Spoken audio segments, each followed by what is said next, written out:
Buenas tardes, licenciado. Buenas tardes. Muy buenas tardes, licenciado. Buenas tardes. Bien, buenas tardes. Bienvenidos al curso de Sociología. Vamos a seguir avanzando en él. Ya les hice la invitación para que accedieran a Moodle. En Moodle es que vamos a estar trabajando nuestras actividades de zona, en donde vamos a estar compartiendo material. Así que los invito a que prueben entrar y si hay algún inconveniente, pues buscamos la manera de resolverlo. Tratemos de hacerlo con tiempo, porque si pretendemos ingresar hasta cuando sea el examen, puede ser que se nos complique. De igual manera, vamos a tener una actividad de zona previo al primer examen parcial, la cual estará disponible el fin de semana. Son varios días los que va a estar abierta la actividad. Ustedes deciden en qué momento la hacen. Incluso tienen 2 intentos. Hacen un primer intento, si no les pareció la nota, pueden hacer otra vez el otro intento. Algún elemento que considerar es que cuando comienzan un intento, tienen que terminarlo, ¿verdad? No es posible que empiecen un intento en la mañana, lo quieran continuar al mediodía y lo finalicen en la noche. Eso sí no se puede, porque una vez comienza el primer intento, empieza a correr el tiempo, y cuando concluye el tiempo, aun cuando ustedes no hayan terminado, les va a cerrar la oportunidad. Pero igual hay 2 intentos, ¿verdad? Entonces, cuando vayamos a sentarnos a hacer uno de los intentos, no importa cuál, siempre tomémonos los minutos que correspondan, porque no existe la posibilidad de ir dividiendo ese intento en varios momentos. Bien, si no hay dudas, si no hay inquietudes, entonces vamos a seguir avanzando. Estamos hablando ya de la sociedad capitalista. Estamos conociendo qué es lo que pasa con la generación de conocimiento en la sociedad que ahora nosotros vivimos. ¿Alguna duda, alguna inquietud, algún comentario? Emerson. Disculpe, yo no le pude escuchar. ¿Para cuándo era ese cuestionario que está en línea? Esa evaluación. Pues entre a la página, ahí está la información. Va, Ahí le gracias. precisan el día y la hora en que comienza la actividad. Sí, yo de hecho entré a la plataforma, ya me puedo dar cuenta de que sí, ahí están ya cargadas un montón de actividades, pero sí no me Vaya. percaté del horario. No voy a revisar, Vaya. gracias. Pero ahí está ya la primera actividad. Todavía no está disponible, ¿verdad? Porque todavía no es que hoy ya la podamos hacer, pero sí para los próximos días.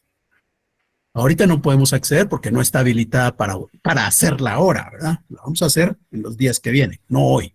Entonces ahí está ya lista para cuando llegue la fecha de apertura, ustedes pueden comenzar a realizarla.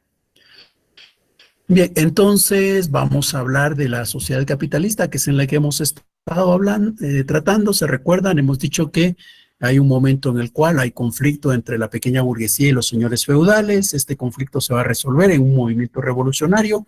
El ejemplo clásico es la Revolución Francesa, allá por el año 1789, 1799, pues se da este movimiento en donde la pequeña burguesía francesa impone su voluntad a los señores terratenientes de Francia y producen un cambio. Entonces, a partir de ahí, que es donde quedamos en la última clase, seguiremos avanzando hoy.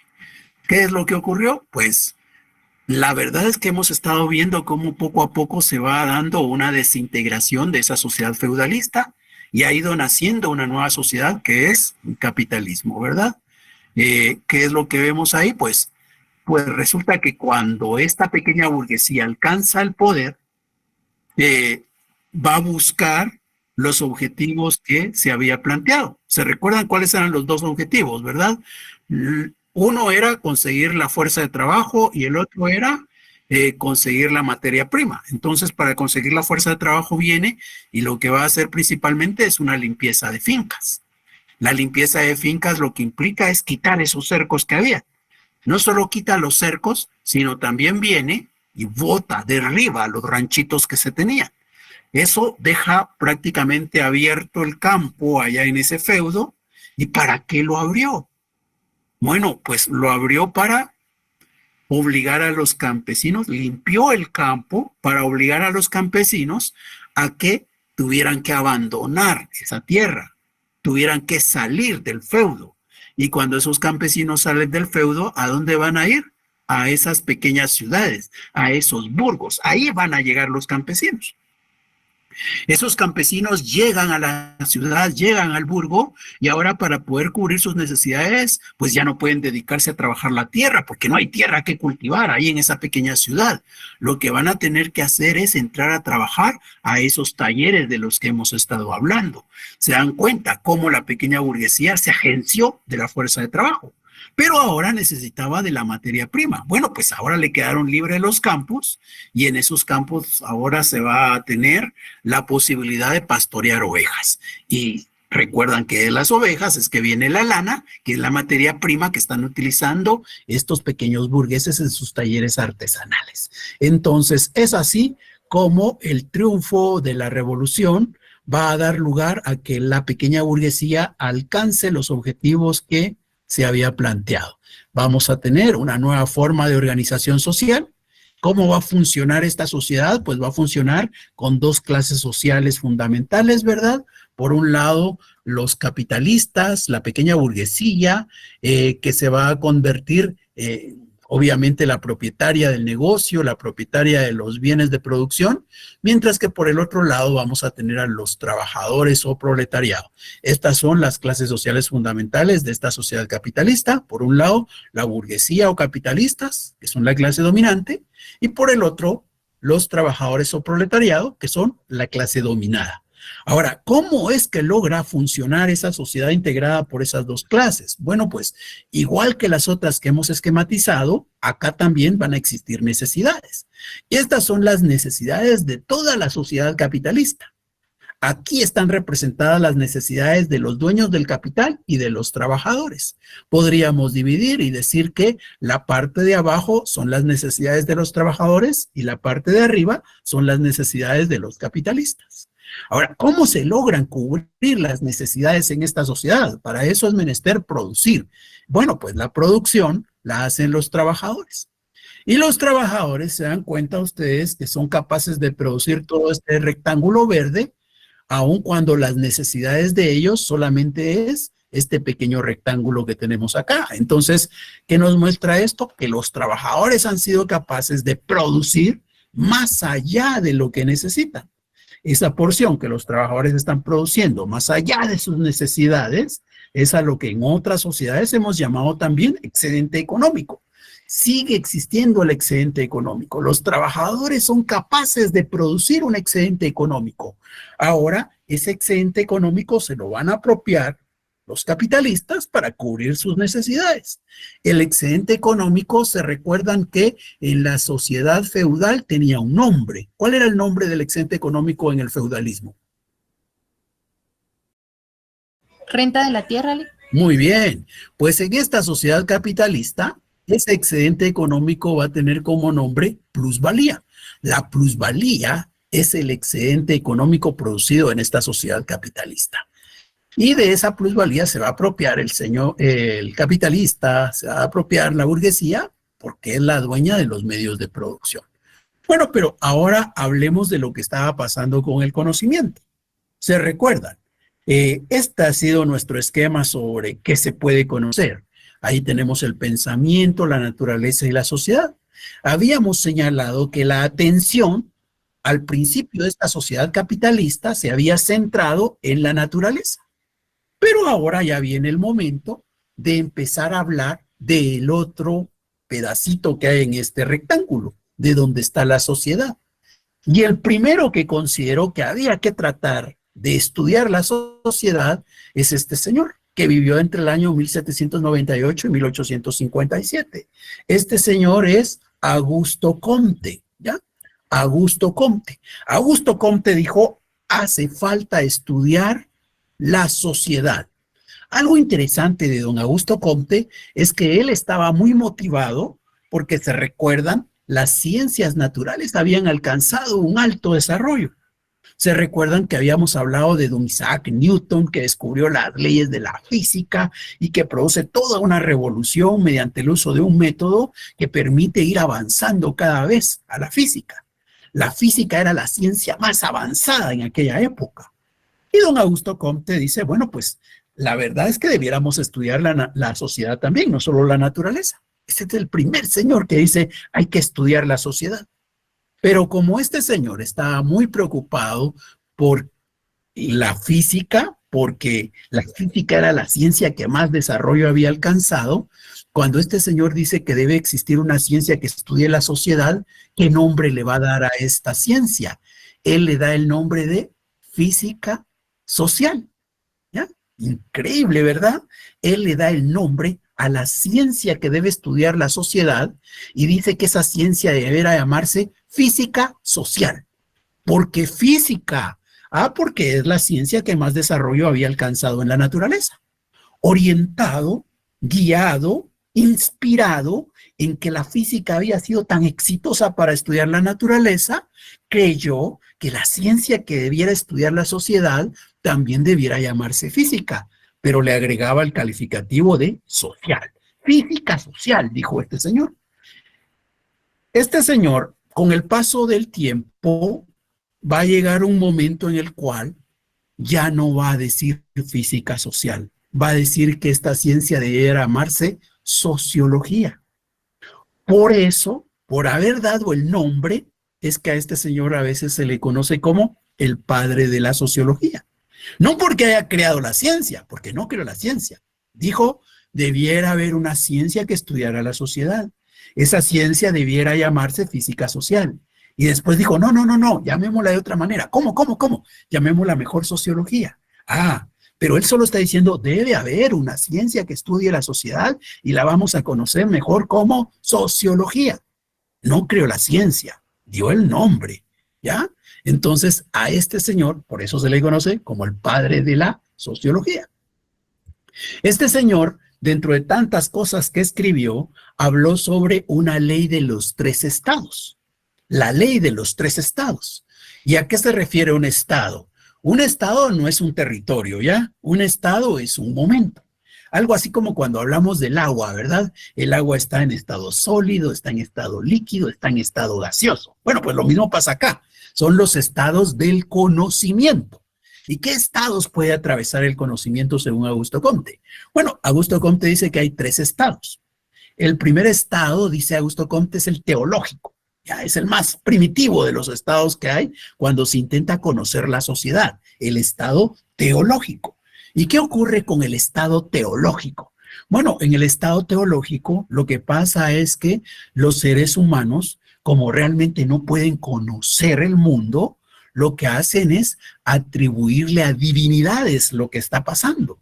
Y nosotros recordaremos momentos que nos han descrito, ¿verdad?, en donde en la historia se habla sobre que en algunas civilizaciones hablaron sobre el dios de la lluvia, el dios del fuego, el dios de las cosechas, dioses para todas las cosas, ¿verdad?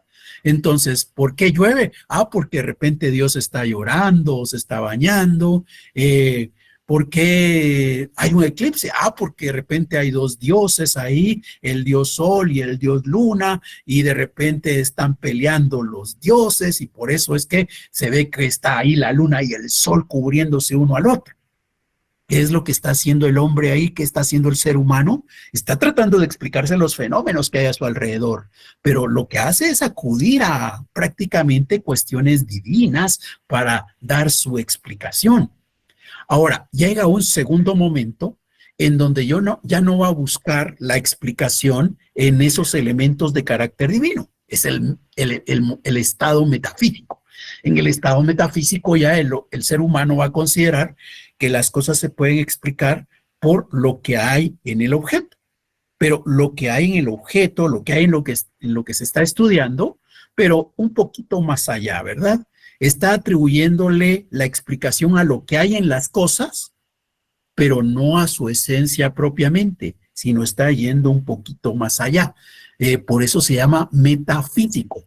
Metafísico quiere decir que va más allá de lo físico. La explicación va más allá de lo que realmente hay. Entonces todavía sigue siendo bastante imaginaria la explicación.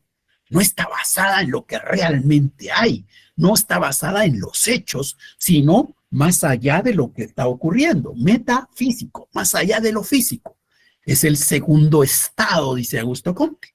Y hay un tercer estado cuando se busca entender cómo el ser humano explica las cosas. Y ese tercer estado es el positivo. El estado positivo es cuando estudiamos las cosas como son, las cosas tal y cual son, la realidad propiamente. Entonces, así es como evolucionó el ser humano cuando buscó explicar lo que hay alrededor. Primero acudió a las divinidades, luego acudió a las cosas, pero yendo un poquito más allá de ellas, lo metafísico, y finalmente ya vino y tomó, observó las cosas tal y como son, y eso es lo que da lugar al estado positivo. Así pensaba Augusto Comte. Augusto Comte dijo que realmente cuando se habla de la sociología, hay que entender, aquí voy a hacer una modificación, ustedes, si no, no vamos a ver esto. Dijo que cuando se hablaba de la sociología, había que entender que habían dos sociologías. O sea, Augusto Comte dice, existe una ciencia, o debiera existir una ciencia, que estudie la sociedad. Pero esa ciencia que estudie la sociedad puede dividirse en dos partes. ¿Y cuáles son las partes en que puede dividirse esa ciencia? Augusto Comte dijo, podría haber una sociología estática y luego podría haber una sociología dinámica. Dos son las sociologías que podrían haber, una estática y una dinámica. Ahora, ¿qué es lo que pasa con eso de la sociología estática y la sociología dinámica? Bueno, lo que Augusto Comte nos está diciendo es que la sociología estática lo que va a hacer es estudiar cómo es que la sociedad logra conservarse. Porque al final de cuentas podemos observar que en la época de la esclavitud, por ejemplo, había una sociedad. En la época del feudalismo había otra sociedad. En la época del capitalismo hay otra sociedad. O sea, la sociedad ha continuado, no se ha desaparecido, no se extingue la sociedad. ¿Qué es lo que hace que la sociedad permanezca, se mantenga, continúe? Eso lo estudia la sociología estática. Es la teoría del orden, la que permite la conservación de la sociedad. Por el otro lado, dice Augusto Comte, podría haber una sociología dinámica. La sociología dinámica es la teoría del progreso. La sociología dinámica es la que me va a decir por qué es que la sociedad de hoy es superior a la sociedad de ayer.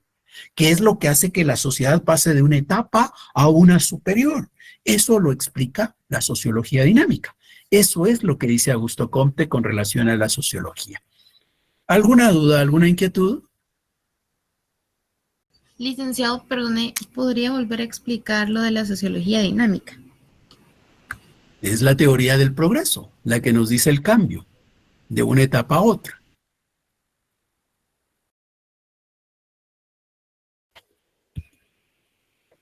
Gracias. Para servirle. ¿Alguien más?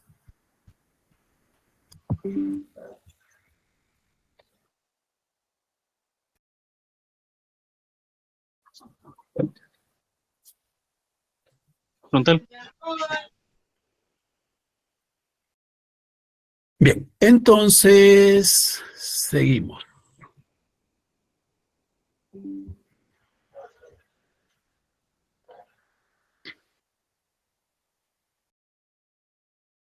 Bueno, ya hemos visto cómo están surgiendo las primeras ideas sobre la necesidad de estudiar la sociedad, ¿verdad? Hemos hablado de Augusto Comte. Muy bien. Eso está ocurriendo cuando esta sociedad capitalista está avanzando poco a poco en su desarrollo, ¿verdad? Bueno, pues ahora volvemos otra vez a la parte histórica propiamente. ¿Se recuerdan que hablamos que entre 1789 y 1799 fue la Revolución Francesa? Aquella lucha entre la pequeña burguesía y los señores feudales. La pequeña burguesía triunfó y logró que los campesinos vinieran a la ciudad. Logró que las tierras quedaran limpias y pudieran dedicarse al pastoreo de ovejas para conseguir la lana, que era la materia prima que necesitaban en sus talleres. Muy bien, eso fue entre 1789 y 1799. Ahora ya estamos en otro momento. estamos casi 50 años después, se van a dar unos movimientos. Y es que lo que ocurre es que los trabajadores pasaron a una nueva forma de organización social, ¿verdad? Se recuerdan, al principio eran campesinos, ahora resulta que ya están en la ciudad y en la ciudad dejan de ser campesinos y se vuelven obreros, se vuelven trabajadores de esos talleres artesanales. Bueno, estando los trabajadores en los talleres, definitivamente van a ocurrir cosas que no se presentaban antes. Por ejemplo, antes cada familia campesina estaba en la parcelita y no sabía qué le estaba ocurriendo al vecino. Ahora resulta que ya no trabajan de manera aislada. Ahora están todos metidos en un taller en donde en una distancia corta, prácticamente uno a la par del otro, se entera de qué le está pasando al vecino. Antes no pasaba eso.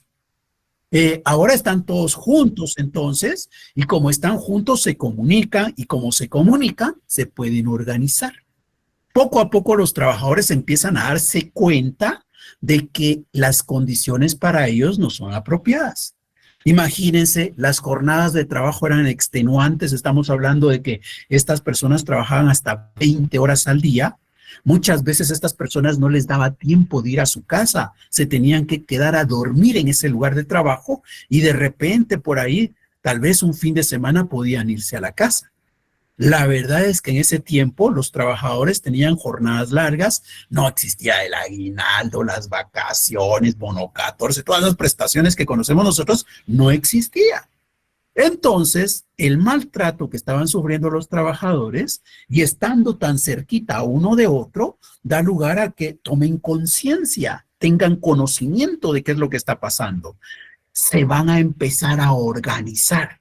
Y cuando se empiezan a organizar, van a buscar exigir mejoras para ellos. Ahora, estos trabajadores, entonces, ¿qué movimientos nos muestra la historia? Allá en Inglaterra, por ejemplo, entre 1835 y 1848, se da un movimiento que se conoce como el cartismo. ¿En qué consiste el cartismo? Se llama cartismo porque se hacían cartas. Resulta que los trabajadores organizados empezaban a escribir cartas y se las dirigían a los legisladores ingleses, en donde los trabajadores le pedían a los diputados que emitieran leyes en favor de ellos. Ya los trabajadores se están organizando. Resulta que, por ejemplo, en la figura de abajo tenemos otra vez lo que está ocurriendo en Francia, otra revolución en Francia. Pero esta revolución que está pasando en Francia es de 1848, no es la misma que vimos antes. Aquella fue 1789, esta es 1848, estamos hablando de 50 años más o menos después. Esta es una revolución que se está organizando, pero la lucha ya no es entre los dueños de la tierra y la pequeña burguesía. Ahora la lucha es entre los trabajadores y la pequeña burguesía. Allá arriba, por ejemplo, tenemos otra vez muestras de ese conflicto. Al lado derecho hacemos referencia a que los trabajadores incluso llegan a considerar que lo que ellos deben de hacer es tener el control del Estado y que para eso es conveniente que se organicen en un partido político. Forman un partido político comunista y le encargan a dos señores, a Carlos Marx y Federico Engels, que prepare el manifiesto, es decir, la declaración de que vamos a tener un partido político y cómo nos vamos a organizar y luchar para alcanzar el objetivo que tenemos. ¿Qué nos muestran estos hechos? Que los trabajadores han ido tomando conciencia de lo que se está viviendo y poco a poco se están organizando y están peleando para obtener un reconocimiento, para obtener algún beneficio. Eso ya está pasando en esta sociedad capitalista, ahí por 1848, 1850, que es cuando se están dando estos fenómenos que estamos esquematizando acá. Bueno, ¿qué viene después? ¿Se recuerdan? Ahora volvemos otra vez al conocimiento. El señor que había hablado de la sociología es don Augusto Comte.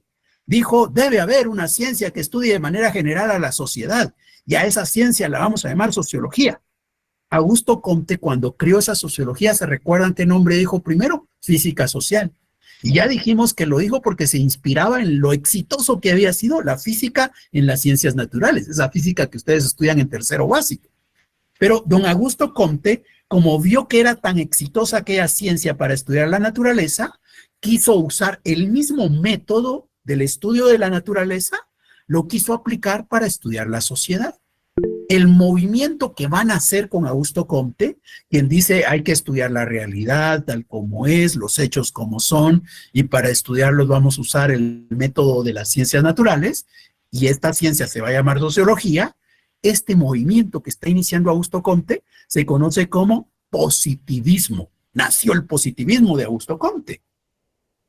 Bien, pues resulta que este señor ha hablado de eso, pero ahora ya hay un conflicto marcado entre trabajadores y capitalistas. Y ese conflicto hace que aparezcan señores como este, donde don Carlos Marx va a decir, sí, hay que estudiar la sociedad, pero para estudiar la sociedad no vamos a usar el mismo método que Augusto Comte dice, porque ese método sirve para las ciencias naturales, sirve para estudiar la naturaleza, pero no es el apropiado para estudiar la sociedad. Hay que crear uno nuevo. Y entonces don Carlos Marx habló de tener una concepción materialista de la historia. Una concepción materialista de la historia, distinto a lo que pensó Augusto Comte. El objeto de estudio sigue siendo el mismo. ¿Cuál es el objeto de estudio? La sociedad de una forma general.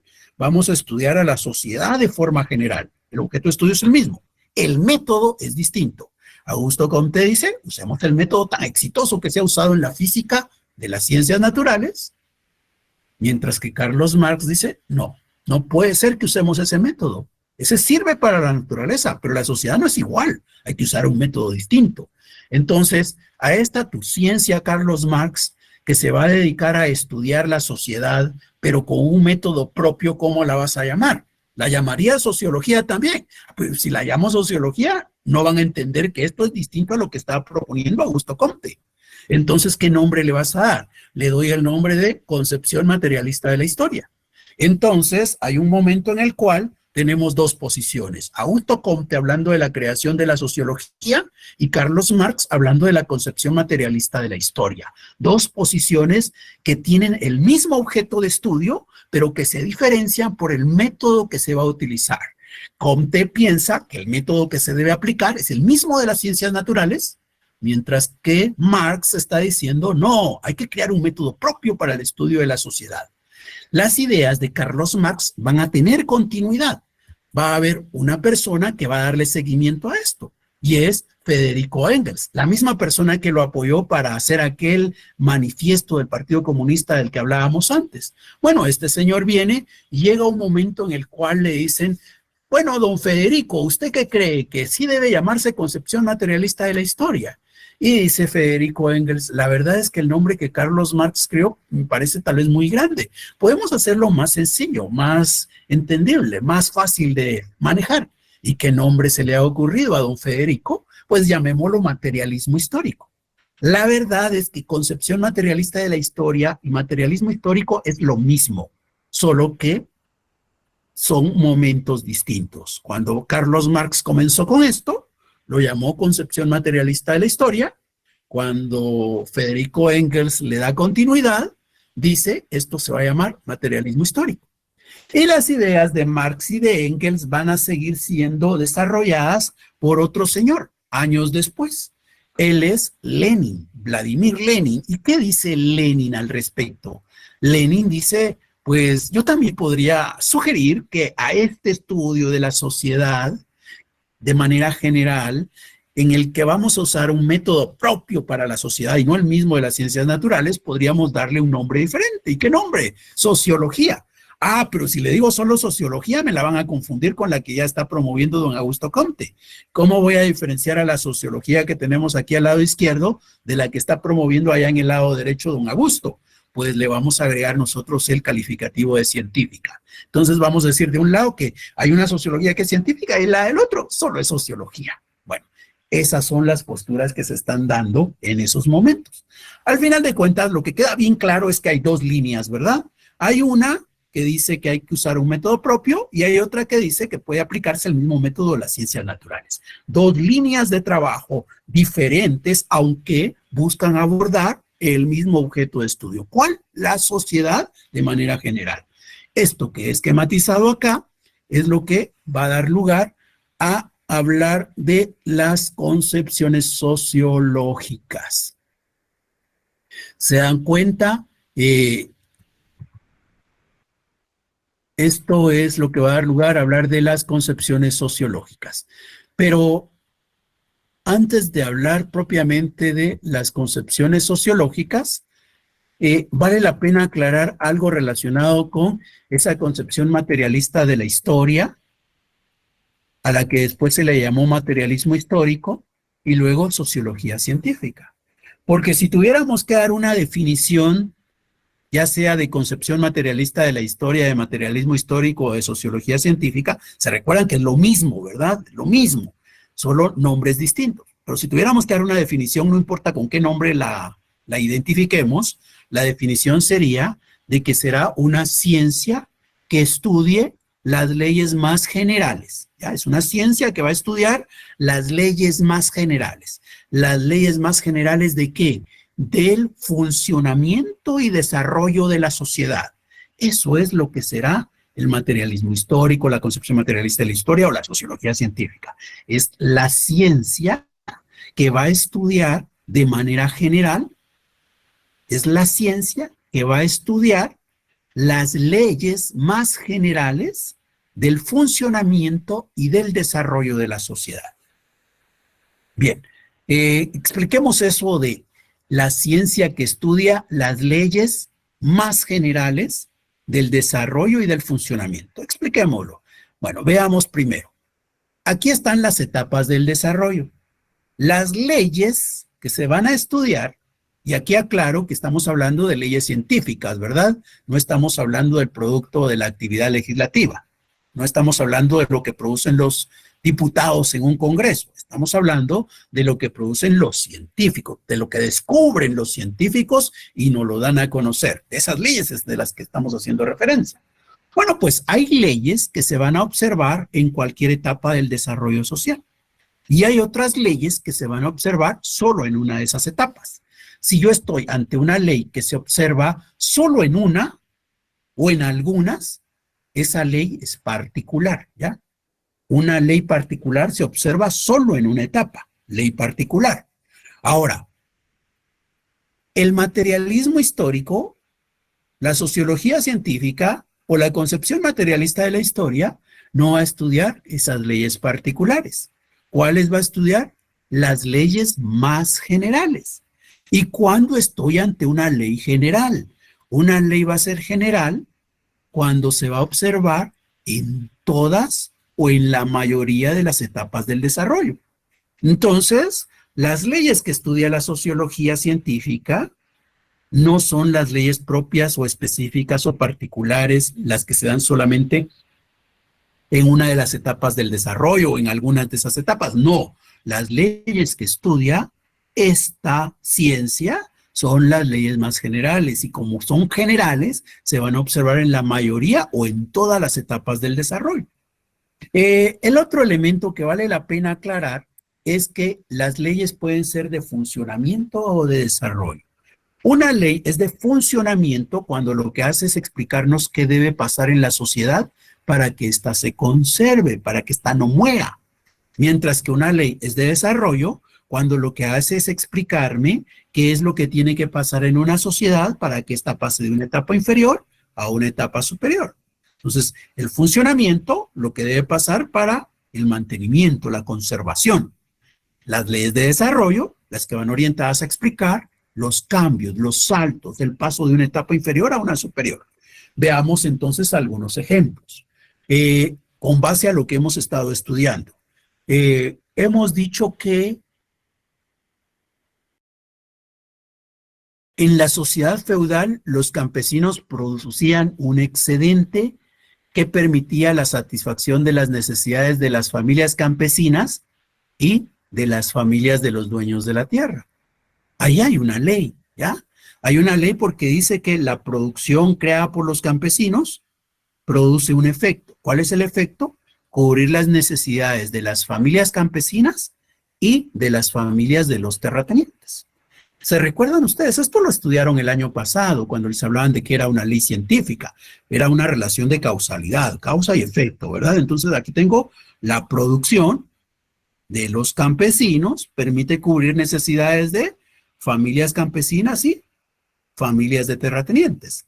La producción permite aquello. Entonces ahí hay una ley. Esa ley, ¿ustedes qué creen? ¿Es una ley general o es una ley particular?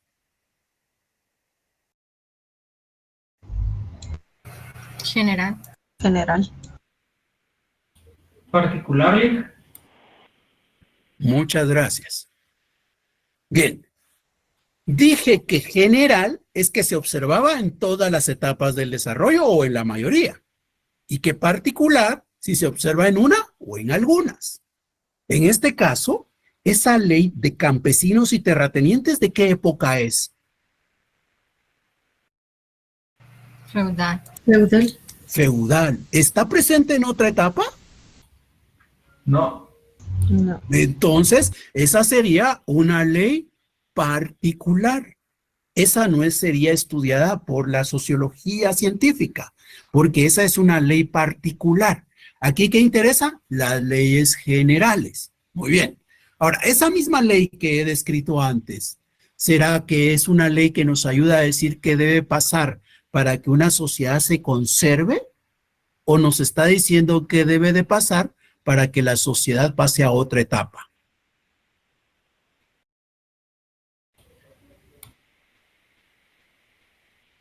¿Es de funcionamiento, Lick?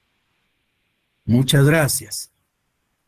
Efectivamente, esta es una ley de funcionamiento, porque ¿qué es lo que está haciendo? Diciéndonos qué debe pasar para que esa sociedad feudalista se mantenga. ¿Qué debe pasar? Que los campesinos produzcan y produzcan no solamente para ellos, sino también para las familias de los terratenientes. Entonces, ¿qué debe pasar para que esa sociedad se mantenga? ¿Qué debe pasar para que esa sociedad no desaparezca? Esa sería una ley de funcionamiento, ¿ya?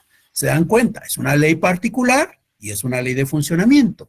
Esta ley, insisto, no sería estudiada por esa sociología científica, porque a esta le interesan las leyes más generales del funcionamiento y desarrollo. Esta es una ley de funcionamiento, pero no es una ley general, es particular. Muy bien, ahora doy otro ejemplo. La lucha entre los grupos siempre ha conducido a que hayan cambios sociales. La lucha entre grupos siempre produce los cambios. Esa es una ley. Ahí hay una causa. ¿Cuál es la causa? La lucha. La lucha que trae siempre cambios, ¿ya? Siempre que hay lucha, siempre que hay conflicto, siempre que hay contradicción, se producen cambios. Es una ley, ¿ya? Esa ley, ¿qué creen ustedes? ¿Es una ley general o es una ley particular? General. Desarrollo. Porque Es trae una cambios. ley general, porque se observa en toda época. No importa en qué momento de la historia se ubiquen ustedes, van a descubrir que siempre las contradicciones, los conflictos, las luchas, son las que producen los cambios, ¿ya? Eso se observa en todas las sociedades, en todas las etapas. Eso es general. Ahora, ¿será de funcionamiento o será de desarrollo? Desarrollo. De desarrollo, porque nos dice qué debe pasar para que saltemos a otra etapa. La lucha produce el cambio, entonces es de desarrollo. Muy bien. Bueno, seguimos entonces avanzando con la explicación.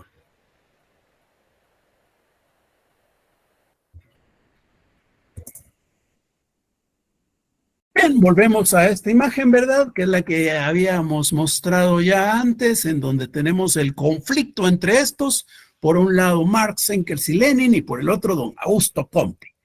Ambos estudiando lo mismo, porque es lo mismo, ¿verdad? Se dan cuenta, los dos círculos están en el mismo campo, la sociedad. La diferencia es cómo estudiarlo. Augusto Comte dice, usemos el método de las ciencias naturales, y los otros tres dicen, no, hay que crear un método propio para el estudio de la sociedad. Aquí, ¿qué está pasando? Aquí lo que está ocurriendo es que está surgiendo, está brotando el conocimiento de la sociedad. Se dan cuenta que eso es lo que está surgiendo, que eso es lo que está brotando, que eso está comenzando, el estudio de la sociedad. Y a esos momentos en donde se da el nacimiento, el surgimiento, el brote, ¿cómo lo hemos llamado en otras clases? Concepciones filosóficas. Concepciones filosóficas es por lo general, pero aquí solo concepciones. Muy bien, entonces aquí estamos ante concepciones otra vez. Lo único es que estas no son de carácter general, porque no buscan explicarlo todo. ¿Qué es lo que buscan explicar estas concepciones? La sociedad. La sociedad, ¿verdad? No todo, sino solo la sociedad. Por eso este tercer momento se va a conocer como el de las concepciones sociológicas. ¿Se dan cuenta cómo fuimos evolucionando? Pasamos de las concepciones filosóficas al de las ciencias concretas o particulares y finalmente hemos llegado a las concepciones sociológicas. ¿Alguna duda?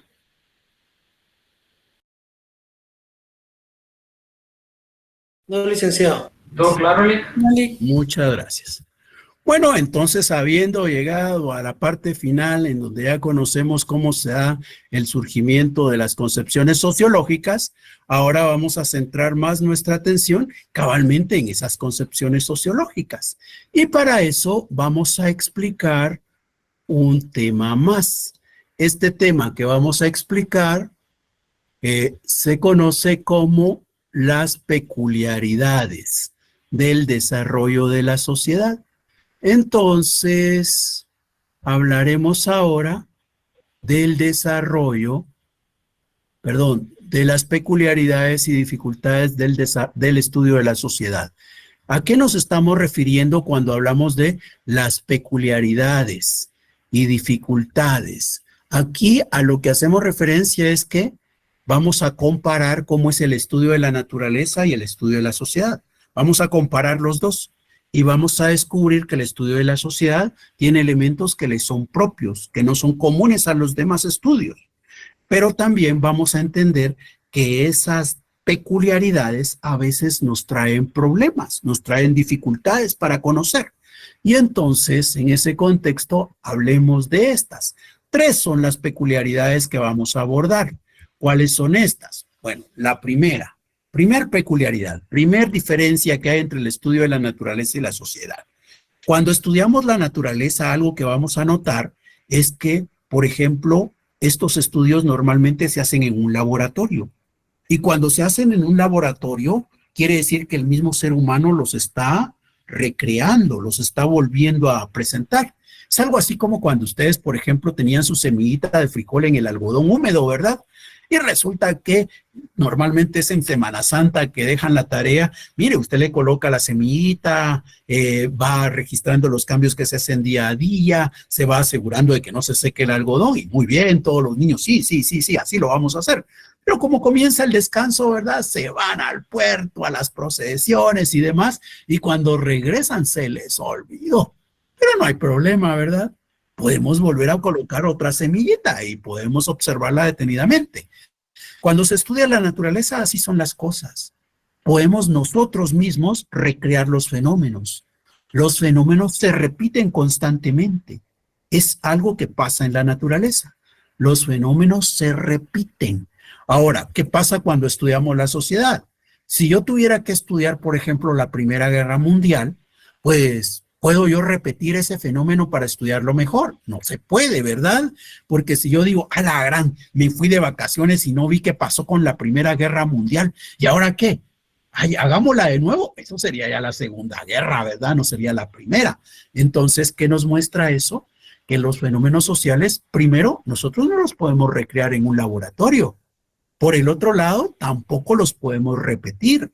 Los fenómenos sociales son únicos, no se vuelven a presentar. Entonces, son singulares. Esa es una diferencia. Es fácil estudiar la naturaleza porque ahí a cada rato se repiten los fenómenos. Si yo quiero entender qué es lo que pasa cuando, por ejemplo, el agua se calienta, pues puedo hacerlo hoy, puedo hacerlo mañana, puedo hacerlo pasado.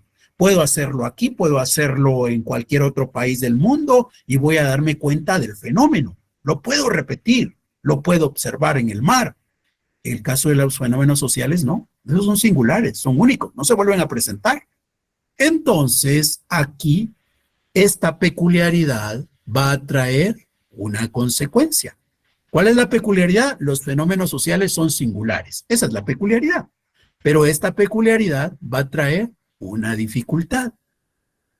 Se recuerdan que hemos dicho que una ley es una relación necesaria de causa y efecto, ¿verdad? Es una relación de causalidad. Si se da la causa, yo sé cuál es el efecto. ¿Para qué buscamos conocer las leyes? Buscamos conocer las leyes porque una vez se da la causa, yo sé qué efecto se va a presentar. Pasó la causa, ya sé que viene. Algo así como, tal vez no sea muy propio, pero es lo que dicen, no es del todo cierto, ¿ya? Es lo que dice la gente, pero nos sirve para entender la situación. No es científico del todo, pero es lo que dice la gente. Por ahí andan personas diciendo que si le aumentaran el salario a los trabajadores, subirían los precios de todos los bienes. Ya hay gente que dice eso. Ay, qué bueno que no suben el salario mínimo, ¿verdad? Porque si subieran el salario mínimo, subirían los precios de todos los bienes. Eso no es del todo científico, pero nos sirve para entender que es una ley. Una ley es eso, una relación de por lo menos dos fenómenos, en donde hay una causa y hay un efecto. Entonces, si se da la causa, yo sé qué efecto se va a dar. Si yo veo que aumenta el salario mínimo, pues digo, de plano que este año va a haber bastante inflación. O lo que ocurre, por ejemplo, con los dólares. Resulta que aquí ustedes habrán escuchado en economía que hay una ley de la oferta, ¿verdad? Y la ley de la oferta dice que cuando hay mucho producto, el precio baja, ¿ya? Es lo que ocurre. Por ejemplo, ustedes se dan cuenta que hay ocasiones en donde el limón y el tomate están bien baratos. Y hay otras donde a veces hasta encontrarlo cuesta. Y cuando uno lo encuentra, está bien caro.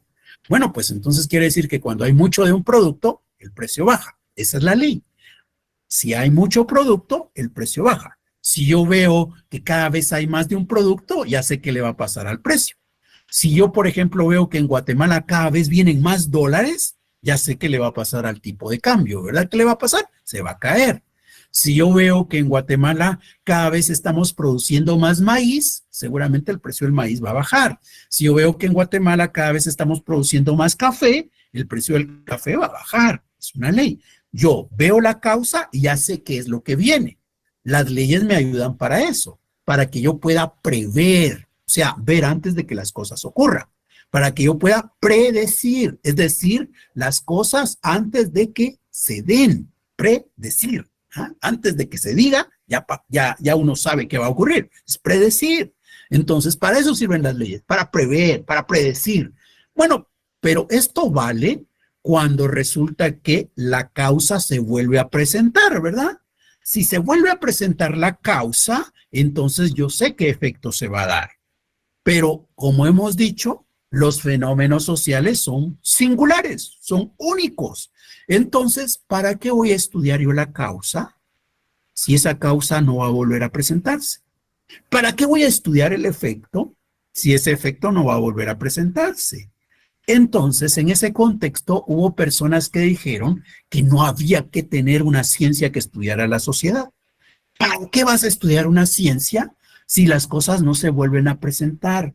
Y por tanto, si vos descubrís una ley, jamás vas a poder predecir, jamás vas a poder prever, porque ese fenómeno que fue la causa, nunca más lo vas a ver en tu vida. Entonces, no vale la pena que haya una ciencia que estudie la sociedad. En la naturaleza las cosas son distintas, ¿verdad? Y si vale la pena. Esa fue la conclusión, ¿ya? No vale la pena tener una ciencia que estudie la sociedad. Ahora, ¿qué dijo Carlos Marx al respecto?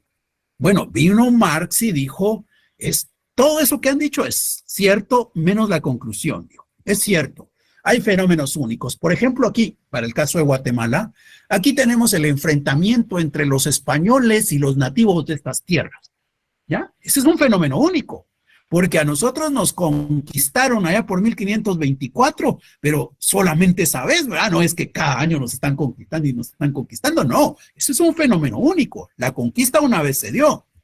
Muy bien, aquí tenemos otro hecho histórico para Guatemala. El 15 de septiembre celebramos nuestra independencia, pero ¿cuántas independencias hemos tenido? Solo una, la del 15 de septiembre de 1821, ¿verdad? Nunca más otra independencia. Entonces, este fenómeno es único también. ¿Ya? Los fenómenos sociales son únicos. Aquí tenemos otro fenómeno. Allá por 1870 se dio un movimiento que se conoce como la Reforma Liberal, encabezado por don Justo Rufino Barrios y don Miguel García Granados, los que están en los billetes de a 5 y 10 quetzales. Ese movimiento también fue único. La Reforma Liberal no se volvió a presentar. Es un fenómeno único para Guatemala. Y tenemos un cuarto, la Revolución de Octubre, que sin hacer campaña política, pues es otro proceso único, ¿verdad? Porque que ahora se esté hablando de que sí, que renace, que vuelve la primavera, renace Guatemala y demás. La verdad es que la Revolución de Octubre de 1944 fue única, no se va a volver a dar. Se dará otra, tal vez la del 2024, 2030, 2050, saber cuándo, ¿verdad? Pero allá, la de 1944 fue única, no se repite. Se dan cuenta, 4 fenómenos únicos de la historia de Guatemala. Y es lo que hemos dicho, los fenómenos sociales son singulares, son únicos. Pero vino Carlos Marx y dijo, pensemos bien en cada uno de estos 4 fenómenos únicos. ¿Y qué logramos descubrir? Logramos descubrir que, por ejemplo, en el primero hay una lucha entre los nativos y los españoles, ¿verdad? En el segundo hay una lucha entre ¿quiénes? Entre la corona y los criollos. Ahí los nativos realmente, los indígenas, no participamos. Los ladinos no participamos. Fue una lucha entre los criollos, que son los hijos de los españoles nacidos en América, y la corona española. Entre ellos es la lucha. Y en el tercero, ¿la lucha entre quiénes es? Es la lucha entre los conservadores y los liberales. Los campesinos no participan en esa lucha. ¿Y qué tenemos en el cuarto? Bueno, pues es una lucha entre la pequeña burguesía, los trabajadores y los campesinos y los estudiantes en contra de los terratenientes guatemaltecos. Por eso, se recuerdan ustedes, hay un decreto 900 ahí de don Jacobo Arbenz, que fue el que desató más aún o profundizó el conflicto que se estaba marcando desde 1944. Pero estos fenómenos son únicos. Pero a pesar de que son únicos, se dan cuenta ustedes, ya vimos que hay algo en común, ¿verdad? ¿Qué hay de común ahí? Una lucha. Las luchas, Efectivamente, las el conocimiento luchas son que comunes. adquirieron. Entonces, viene Marx y dice que si tomamos lo que hay de común en cada singularidad, podemos llegar a tener una ley científica que nos diga algo así como que, por ejemplo, entonces, aquí hay una lucha y que la lucha siempre produce un cambio, porque cada una de estas luchas que tenemos ahí arriba representadas significó un cambio para Guatemala. Entonces, dice Marx, es cierto, los fenómenos sociales son únicos, son singulares, pero aún en medio de lo singular, yo puedo descubrir lo que hay en común. Tomo lo que hay en común y ya con esto puedo construir una ley, puedo formular una ley científica. Esta es la forma en que resuelve esa dificultad, correlacionando lo común y lo singular.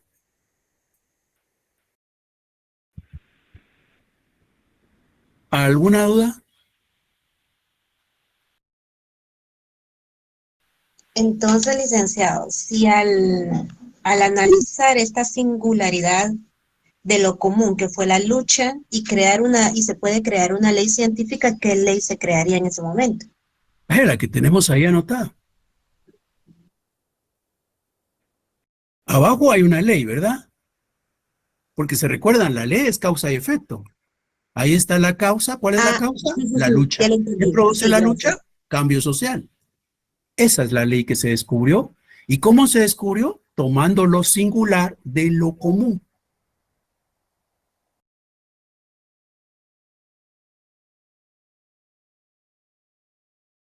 ¿Estamos claros? Sí, muchas gracias. A usted. Bien, entonces, sigamos acá. Segunda peculiaridad. ¿Qué ocurre con la segunda peculiaridad? Bueno, pues siempre, ¿verdad? Vamos a comparar, porque para encontrar lo que hay peculiar, es decir, lo que hace diferente, lo que hace especial a algo, hay que compararlo, ¿verdad? Yo no puedo encontrar lo que lo hace especial a usted si no le comparo con alguien más. Siempre que andamos buscando lo que nos hace distintos, tenemos que compararnos con algo, si no, ¿con qué? No podemos encontrar lo peculiar, lo especial, lo diferente. Entonces, igual ocurre acá. Comparemos otra vez naturaleza y sociedad. ¿Qué hemos descubierto? Pues cuando vemos el estudio de la naturaleza, descubrimos que ahí está el sujeto, ¿verdad? Tratando de conocer a ese arbolito. El sujeto y el objeto de estudio están separados. Este señor dice, yo voy a estudiar el arbolito, y el arbolito no está dentro del señor. El señor está por aparte, el científico está por aparte, y el arbolito allá afuera. Sujeto y objeto de estudio son independientes. Ahora, ¿qué pasa cuando vamos a estudiar la sociedad? Cuando vamos a estudiar la sociedad, ¿quién la va a estudiar? Cualquiera de nosotros. Cualquiera de nosotros como científico va a estudiar la sociedad. Pero, ¿y nosotros podemos estar afuera de la sociedad para estudiarla como está el científico que estudia el arbolito? Nosotros no, porque nosotros estamos metidos dentro de la sociedad. Nosotros formamos parte de esa sociedad. El sujeto forma parte del objeto de estudio. Eso es otra peculiaridad, ¿ya? Es algo que hace distinto al estudio de la sociedad. Estudiar la naturaleza es fácil porque es estudiar cosas que están allá afuera de nosotros. Pero estudiar la sociedad es complicado, porque cuando estudio la sociedad, yo estoy formando parte de esa sociedad. Yo soy parte de esa sociedad. El sujeto es un componente del objeto de estudio. Entonces, eso trae dificultades, ¿ya? Es una dificultad. Esa peculiaridad trae una dificultad, trae un problema, trae un inconveniente. ¿Cuál es? Que ¿será que realmente, si yo estoy investigándome a mí mismo, voy a poder encontrar la causa? Si yo soy el objeto, yo soy el que hace y yo soy el que estudia, ¿será que de verdad vamos a encontrar lo que está pasando? Y en ese contexto, entonces, otra vez volvemos a una comparación. ¿Será posible encontrar la ley? Y vemos. Hay dos posiciones acá. ¿Lo que va a pasar en el mundo realmente depende de nosotros o está fuera del control de nosotros? ¿Ustedes qué creen? ¿Que lo que pasa en el mundo depende de nosotros o es independiente de nosotros? Independiente. Muy bien. Pues hay dos extremos, ¿ya? Hay dos extremos. Ustedes seguramente han escuchado frases como que, si quieres, puedes, ¿verdad? Si quieres, puedes. Piensa que puedes y lo vas a lograr. Eso es voluntarismo. Entonces quiere decir que, ¿qué va a pasar en el mundo? Lo que yo quiera. Si yo quiero, lo puedo lograr. Voluntarismo. Entonces ahí vamos, ¿verdad? Si tú te tienes fe, vas a lograr muchas cosas. Hasta por ahí hay una anécdota religiosa que en otro momento podríamos utilizarla para hablar del voluntarismo. La cosa es que aquí lo que queda claro es que si tú quieres, puedes. Ten fe en ti y vas a lograr muchas cosas. Voluntarismo. Pero hay otra posición, que es el fatalismo. Y el fatalismo nos dice, no, hagas lo que hagas, tu destino está preestablecido. No importa qué hagas, no importa qué lucha, no importa qué esfuerzo hagas, lo que va a ocurrir en tu vida ya está determinado. Y aquí está el ejemplo de Esquilo. Esquilo era un dramaturgo griego. ¿Qué pasa con este dramaturgo griego? Fíjense que los griegos eran bien supersticiosos, ¿verdad? Y entonces él pidió que le leyeran el oráculo. Y cuando estaban leyéndole el oráculo le dicen, Esquilo, Esquilo, estoy viendo que vas a morir porque te va a caer una casa encima. Cuando esa casa te cae encima, tú pierdes la vida. Así le dijeron. Y Esquilo estaba preocupado, a la gran, me va a caer una casa encima y me voy a morir. Yo no quiero morirme, entonces, ¿qué tengo que hacer? Pues lo que me queda es irme a un lugar en donde no hayan casas, ¿verdad? Si me voy a un lugar en donde no hay casas, no hay casa que me caiga, no me voy a morir, voy a estar feliz. Esquilo dice, ¿y dónde no hay casas? ¿Dónde no hay casas? Ah, allá por las playas, ¿verdad? Nadie construye su casa en la playa, en la arena, ¿verdad? Y no hay casas. Bueno, pues Esquilo se va a vivir a la playa, ahí donde no hay casas, ahí donde lo que ve es el mar y la arena, en la playa, felizmente, ¿verdad? Ahí vive Esquilo. Le está huyendo a las casas. ¿Y qué si resulta que una de tantas tardes, él caminando por la playa, cuando de repente sobre él pasa un águila, y el águila ha capturado a una tortuga? Las águilas se comen a la tortuga, no a la caparazón, ¿verdad? Pero ¿qué hacen las águilas para comerse a la tortuga? No a la caparazón. Tienen que sacarla, ¿verdad? Y la tortuga, ¿qué hace? Tratar de quedarse adentro. Bueno, pues resulta que lo que el águila va a buscar es que se quiebre la caparazón. Entonces viene el águila, va volando libremente y suelta la tortuga con la esperanza de que se quiebre la caparazón y entonces sí ya tenga su alimento. ¿Y a quién creen que le cae la tortuga? A Esquilo. ¿Se dan cuenta? Por más que huyó Esquilo, una casa le cayó encima, la casa de la tortuga. Eso es el fatalismo. Creer que las cosas, no importa qué haga uno, siempre se van a dar. Son las dos posiciones. La verdad es que, dice Marx, lo que ocurre en la sociedad no todo depende de uno, pero tampoco todo está determinado. Hay que ubicarse en un punto medio, y ese punto medio se conoce como el principio de actividad.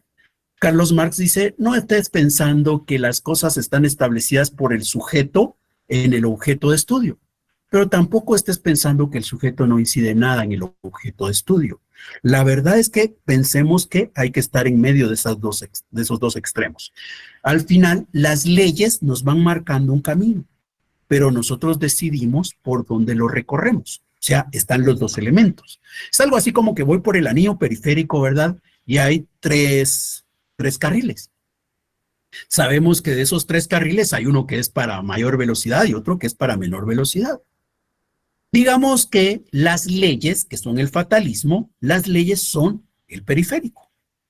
Y la voluntad de nosotros es decidir en cuál de los 3 carriles nos vamos. ¿Nos vamos en el que va rápido o nos vamos en el que va despacio?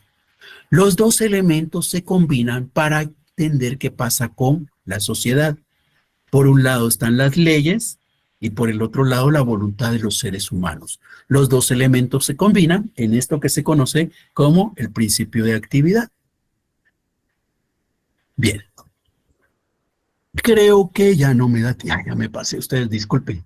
Perdón y perdón con el licenciado que viene después. Les agradezco la atención. Si tienen dudas las vamos a resolver el próximo viernes. Les agradezco la atención. Se cuidan y hasta entonces.